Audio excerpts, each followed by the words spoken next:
राहुल गांधी अपने भारत जोड़ो यात्रा में दो तीन चीजों के लिए बहुत फेमस हुए। पहला कि उन्होंने इतनी बड़ी जो यात्रा है उसको कंडक्ट करवाया और साथ ही साथ इतने ढेर सारे लोग उनके साथ जुड़े। एक ऐसा पहली बार रिवोल्यूशनरी स्टेप लिया था, या फिर मैं बोलूँ एक हार्ड जो उनकी इमेज आई थी लोगों पे, एक स्ट्रॉन्ग इमेज जो आई थी वो बहुत बाहर निकल के आई थी भारत जोड़ो यात्रा के बाद से। तभी उन्होंने हिमाचल का इलेक्शन भी जीता था और भी दो तीन जगहों पर उनकी गवर्नमेंट बनी थी उस टाइम पर जब बीजेपी ऑलमोस्ट पूरे इंडिया के अंदर स्प्रेड हो रही थी। दूसरा बहुत बड़ा रीजन जिस वजह से राहुल गांधी फेमस हुए थे भारत जोड़ो यात्रा में, वो ये था कि कितने लेफ्टिस्ट लोग उनके साथ जुड़े थे। चाहे राइटर्स हो, चाहे थिंकर्स हो, चाहे एंकर्स हो। और रवीश कुमार को तो हमने देखा था कि उन्होंने टोटल फुल टाइम कवरेज की थी पूरे के पूरे भारत जोड़ो यात्रा की। और तीसरा वो इसलिए भी फेमस हुए थे कि उन्होंने उन्होंने कुर्ता छोड़कर टी शर्ट पहनना शुरू कर दी थी और नीचे खादी की पैंट पहनते थे। ये जो उनकी ड्रेसिंग पूरी सामने आई थी उन्होंने इसलिए शुरू किया था ताकि वो यूथ से कनेक्ट कर पाए, यूथ की ड्रेसिंग से कनेक्ट कर पाए। खादी के थ्रू वो महात्मा गांधी के जो पूरी सिग्निफिकेंस थी इंडिया के कल्चर की उसको ट्रिब्यूट दे पाए।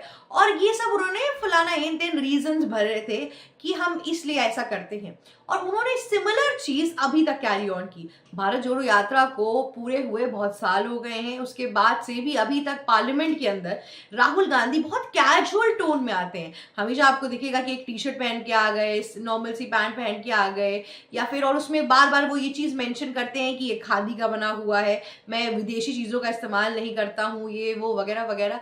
लेकिन एक्चुअल में जो वो कपड़ा पहन रहे हैं उसका मॉडल, उसकी आर्टिकल, उसकी चीजें हैं तो विदेशी ही ना। एक तरीके से टी शर्ट कभी भी इंडिया का पार्ट थोड़ी ना था, या इंडिया की डिजाइन नहीं थी, वो हमेशा से विदेशी चीज ही थी। जब जब आप राहुल गांधी को देखेंगे आपको ये समझ में आएगा कि कभी कभी ऐसा लगता है ये शॉपिंग करने आए हैं पार्लियामेंट के अंदर। वर्सेस आप दूसरे नेताओं को देखेंगे तो प्रतिष्ठा, मान, मर्यादा का ध्यान रखना चाहता है। इनफैक्ट औरतें भी पार्लियामेंट के अंदर कुछ भी उल जलूल पहन के नहीं आती हैं, या कभी भी किसी मैंने औरत को नहीं देखा पार्लियामेंट में, या जितनी भी लेडी एमपीज हैं उन्हें हमें इस नजरों से नहीं देखा कि कभी भी उन्होंने कुछ भी पहना हुआ। जबकि पार्लियामेंट के अंदर एक्ट्रेसेस भी आती हैं, कंगना रनौत की अगर आप पूरी ड्रेसिंग देख लेंगे तो वो फैशन भले ही करती हैं पर उनकी भी एक डिग्निटी होती है, एक डिसेंसी होती है जिस हिसाब से वो चीजों को कैरी करती हैं। लेकिन राहुल गांधी का ये जो रॉ अवतार है हमेशा से बहुत कैजुअल तरीके से आते हैं। कभी कभार तो मुझे लगता है कि कहीं नीचे चप्पल पहन के ना आ जाए पार्लियामेंट के अंदर, क्योंकि बस उसकी ही अब देर बची हुई है। लेकिन आपको एक चीज समझ में आएगी, आपको एक चीज नोटिस करना है, एक पैटर्न, कि राहुल गांधी ये सब कुछ सिर्फ और सिर्फ इंडिया के अंदर करते हैं। जैसे ही राहुल गांधी विदेश यात्रा पे पहुंचते हैं वो तुरंत अपना कुर्ता निकालते हैं, अच्छी सी कोटी निकालते हैं और वो पूरा इंडियन पहनावे के अंदर आ जाते हैं। वहां पे वो अपने आप को भारतीय दिखाने में बहुत मजबूर हो जाते हैं, या फिर जिस तरीके से वो इंडियन कल्चर को ट्रिब्यूट करना चाहते हैं वो बहुत हद तक आगे आके दिखाना शुरू कर देते हैं, जबकि एक्चुअल में उनकी थिंकिंग है ही नहीं। देखिए, अगर आप अपने देश पे जैसे पीएम नरेंद्र मोदी हैं, उनका एक ड्रेसिंग कोड है, वो चीजें चेंज नहीं होती हैं। वो कुर्ता ही पहनते हैं, खादी के कुर्ते हो गए या फिर इंडियन मटेरियल्स के जो कुर्ते होते हैं, कुर्ते पजामे, हाफ कोटी, ये सब चीजें पहनते हैं। उनका यूनिफॉर्म तभी चेंज होता है जब वे नेवी शिप्स में होते हैं या फिर आर्मी कैंप्स में जा रहे होते हैं, तब वो उनके रिलेटेड कपड़े पहन लेते हैं। जो यूनिफॉर्म्स होती हैं, बटालियन की यूनिफॉर्म्स होती है, वो पहन लेते हैं। पर मोस्ट ऑफ द टाइम चाहे इंडिया हो, चाहे वो इतनी जगहों पे विजिट करते हैं, इथोपिया, जॉर्डन, रशिया या यूएस, यूके, इन सब जगहों, उसके बावजूद भी नरेंद्र मोदी जी की जो पूरी ड्रेसिंग है वो चेंज नहीं होती है। ना कि भारत के अंदर चेंज होती है, ना कि बाहर चेंज होती है। इससे क्या होता है, यूनिफॉर्मिटी दिखती है। इससे ये पता चलता है कि जैसे राहुल गांधी जैसे पीएम नरेंद्र मोदी दिखावे में बिलीव नहीं करते हैं। उनको सिर्फ ये नहीं दिखाना है बाहरी देशों की मैं कितना इंडियन हूं, वो एक्चुअल में ही उसको कंप्लीटली फॉलो करते हैं। और इस एक वजह से हमेशा से बीजेपी ने कांग्रेस पार्टी के राहुल गांधी को काफी हद तक अटैक किया है, काफी हद तक हिट किया है इस बात को लेकर। और ये चीज साफ साफ पता चलती है कि कैसे इस चीज की वजह से राहुल गांधी का जो पूरा माइंडसेट है वो सामने आके दिखता है। आपको मैं एक और चीज बताती हूँ। कांग्रेस पार्टी इंडिया के अंदर बहुत अटपटे नजरों से रहती है, कुछ चीज़ों में अजीब बिहेव करेगी, कुछ चीज़ों में सेक्युलरिज्म की बात कर लेंगी और फिर ये सब चीज़ें रहेगी। लेकिन अगर आप उनको बाहर जाते हुए देखेंगे ना, तो वो बिल्कुल एकदम संत बन जाते हैं कुर्ता पजामा के अंदर, वहां पे दीनहारता की तरह एक्ट करेंगे। मतलब कि अगर आप समझ लीजिए कि यहाँ पे जैसे एक बार मैं आपको एग्जांपल बताती हूँ, ये जो वाड्रा साहब है प्रियंका गांधी के पति, उन्होंने पूरी हाई सिक्योरिटी रखी और उसके बाद वो उज्जैन में गए। लेकिन जैसे ये सब लोग अब्रॉड जाते हैं, यूएई में, दुबई में, इनकी पिक्चर बड़ी फेमस हुई थी, जिधर हमने देखा था कि कैसे बुर्ज खलीफा के नीचे प्रियंका गांधी, सोनिया गांधी, उनके पति जी वाड्रा साहब और साथ ही साथ ये सब लोग बिना किसी सिक्योरिटी के आराम से खड़े थे। इतना ही नहीं, राहुल गांधी को अगर आप थाईलैंड में देख लेंगे तो थाईलैंड में वो आराम से साइकिलिंग करते हुए पाए जाएंगे सब, और इन लोगों को कोई सिक्योरिटी की जरूरत नहीं होगी। और इंडिया के अंदर हर मिनट ये लोग यही चिल्लाते रहते हैं कि हमें जेनजेड सिक्योरिटी चाहिए, ये हाई चीजें चाहिए, जबकि इन सब का इतना बड़ा औहदा नहीं है। पहले ही सोनिया गांधी ने 10 जनपद वाला घर लेके रखा हुआ है, जो कि एक ल्यूटेनेंट सोसाइटी के अंदर आता है, दिल्ली के एकदम पॉश इलाका है। वहां पर जिस ग्रेड की वो एमपी इस टाइम पर है, उस ग्रेड के एमपीज को वो चीजें मिलती भी नहीं है, लेकिन उसके बावजूद में उन्होंने उस जगह को हड़प के रखा हुआ है।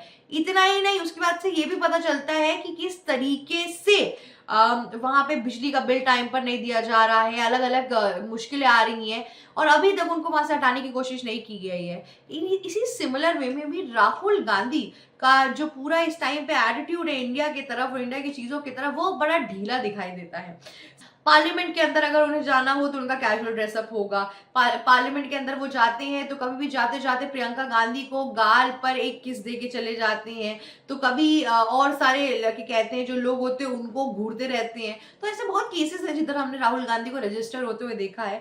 पर ये जो उनका पूरा का पूरा दोगलापन है ना, कि यहाँ पे कैजुअल्स में, टी शर्ट्स में घूम रहे हैं और वहां पे जाते ही इनका अंदर का भारतीय जाग जाता है। मतलब वहां पे दीनहारता में सिक्योरिटी नहीं लेंगे, जबकि सिक्योरिटी अलाउंसेस इनके पास है, पैसा भी इफरात है, उसके बावजूद भी दिखाएंगे कैसे। वो दौर याद है आपको जब अरविंद केजरीवाल को इलेक्शन में जीतना था, तो अन्ना हजारे के प्रोटेस्ट से जब उनका नाम खिला था, उसके बाद से इलेक्शन के लिए जीतने के लिए एक ब्लू कलर की सेंट्रो लेके चलते थे, उसके पीछे सेंट्रो लेके किसी भी दिल्ली की गलियों में वहां पे बीच में फुटपाथ पे लगा देंगे, वहां पे सामने सामने एक गद्दा बिछाएंगे जो अपने गाड़ी के डिक्की में रखते थे, और वहीं पे सोने की कोशिश करेंगे और फिर कहते हैं कि मैं फील करना चाहता हूँ कि फुटपाथ के लोग किस दर्द से गुजर रहे हैं और मैं सिमिलर दर्द फील करना चाहता हूँ। इसी वे में हमने ये भी देखा कि बाहर जाते ही लोग बिल्कुल संत हो जाते हैं, भारतीय नजरों से सब कुछ करते हैं और देश के अंदर बिल्कुल ही इनकी हुकूमत चलती है।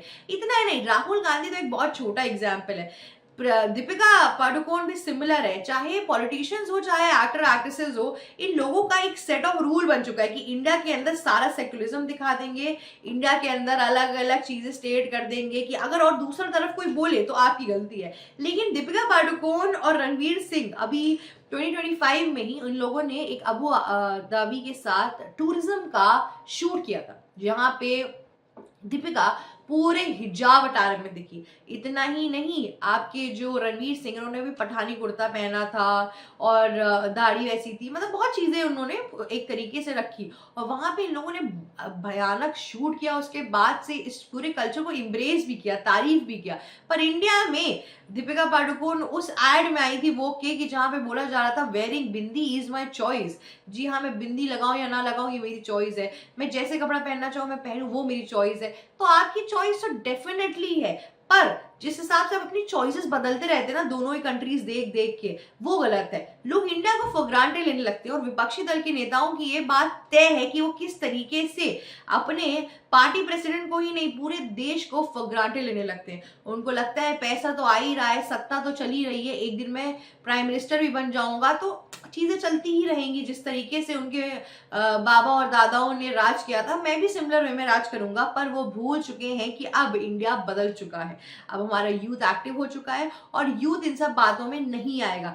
यूथ हमारा जो इस टाइम पर है, या तो वो आर में बिलीव करता है या तो पार में बिलीव करता है। तो राहुल गांधी हमेशा बीच में झूलते रहते हैं, अलग अलग तरीके की एक्सपेरिमेंट्स करते हैं, उसके बावजूद भी कुछ एज सच कंटिन्यू होते हुए या फिर कुछ एज सच चलता हुआ नहीं दिखता है, जिसकी वजह से हमें पता चलता है कि राहुल गांधी जो इस टाइम पे जो भी आपके सामने डिलीवर करने की कोशिश कर रहे हैं वो एक छलावा है, एक झूठ है, एक फरेब है और उसके अंदर जनता को फंसाना चाहते हैं ताकि अपना वोट बैंक भर सके और फिर इनका जो पूरा का पूरा इस टाइम पर क्या कहते हैं वोटिंग बैलेट चल रहे हैं, वोटिंग चीजें चल रही हैं, वो बढ़ता रहे। इतना ही नहीं, राहुल गांधी की और या फिर वो लोग गांधी परिवार जिस तरीके से कांग्रेस पार्टी में लोगों को रखने के लिए और ये जो वो फायदा उठाते हैं कि वो बीजेपी के बाद दूसरी नेशनल लेवल पार्टी है, इस चीज का जो फायदा उठाते हैं वो बहुत गलत है। लोगों से अलग अलग तरीकों से पैसे लिए जाते हैं। बहुत से एमएलए एमपीज इस जगह पे आने के लिए, उस राज्यसभा का बाट बनने के लिए